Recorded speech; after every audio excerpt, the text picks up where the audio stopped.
I'm kind of weird about it because I played the Tony Hawk HD remake in like 2012, 2013. Yeah, same. People were And it complaining was about that because the physics were different.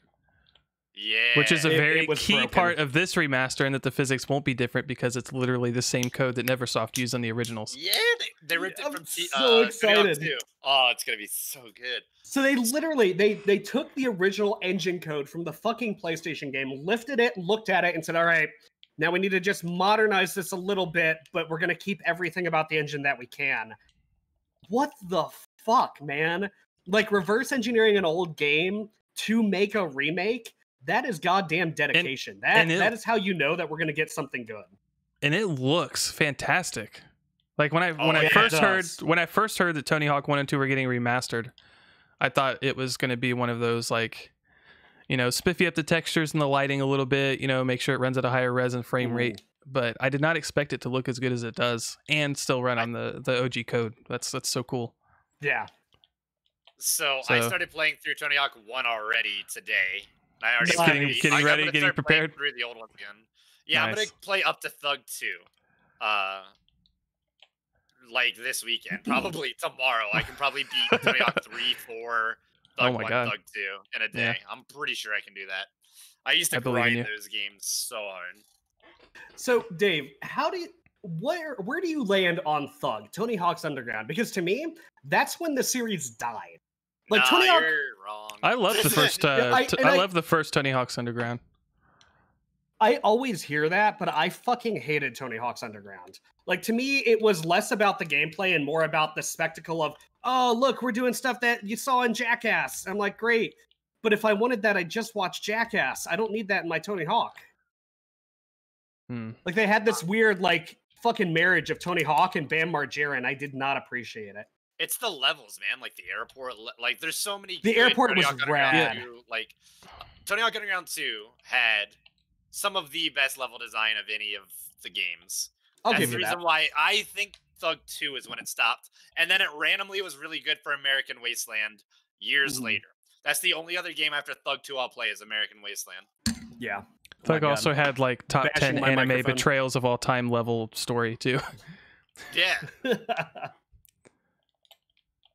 But yeah, I didn't like, and especially when they moved to the it was Thug when they had the on foot sections where you could run around. Nope. Because I did like that. I don't think you can walk. Oh, it was with the timer. I think it was with the timer. Yeah, you get off your board and continue your combos, but the controls were like the world's worst third-person adventure game. They were slippery. It was way too fast. Yeah. You just tap the direction and you would like fucking Sonic the Hedgehog speed in whatever direction you were running. You could never actually make precise movements, which in Tony Hawk, precise movement is the name of the game. It was nice though, being able to just like get off your board and climb on top of something to start your trick or whatever. Like it was nice to be able to get up to certain places without having to be on your board. I mean, I get why they did it. I just wish the execution was better because those controls, that physics engine was not up to the task of a walking around third-person adventure. That's why American Wasteland was good, actually. American Wasteland was the best version of the walking. Okay. That it came out with, and it's a lot of fun. And then Tony Hawk Ride, the best game ever.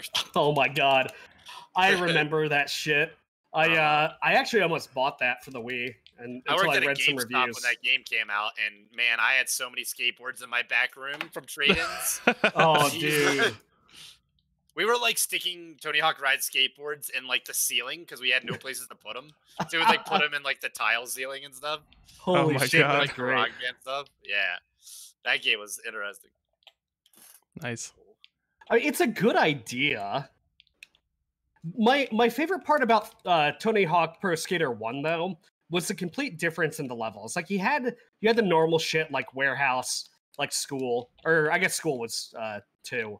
But you had the normal levels, but then you had like the downhill jam, where it was one run, start to finish, all downhill, and when you're done, you're done. I actually just completed the downhill jam like before we started the cast. Dude, downhill jam was so good, but it was good because it was a one-off. Like if every level was that way, I wouldn't have liked the game.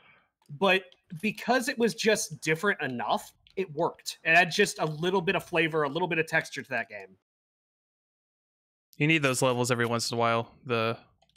Something to really change it up. Got to mix it up. As long as it's not a water level. A water Tony Hawk. Water levels suck. Yeah, I just mean, I mean for games in general, but yeah. Wait, did you ever play Kelly Slater's Pro Server? Actually, hold I on. didn't. Yeah. Man, all right, that's next. Or on what my was list. the Okay, hold on. Matt Hoffman's BMX one?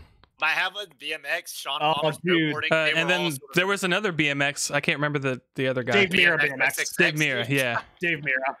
And then I did love Dave Mira. Dude, there was a Razor scooter game like that. Oh yeah, I owned that. Remember that? It was so BMX bad. XX, man? That was I the did game. not. Real adults play BMX XX. What was that game? I went to my friend's house the other day, and he had a GameCube copy of Aggressive Inline. I was like, holy wow. shit.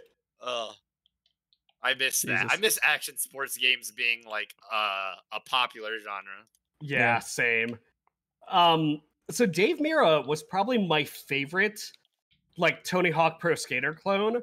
The thing that they always got wrong, though, is that the soundtrack was never as good as it should have been on any of those games. Like, Tony Hawk had the soundtrack down. Every single game, that soundtrack was killer. Even Tony Hawk's Underground, which I didn't like, that soundtrack was fucking great. Dave Mira had one Sublime song, which was good, and everything else was just fucking bad. I don't remember the soundtrack that much. And that's the problem. Yeah, I guess so.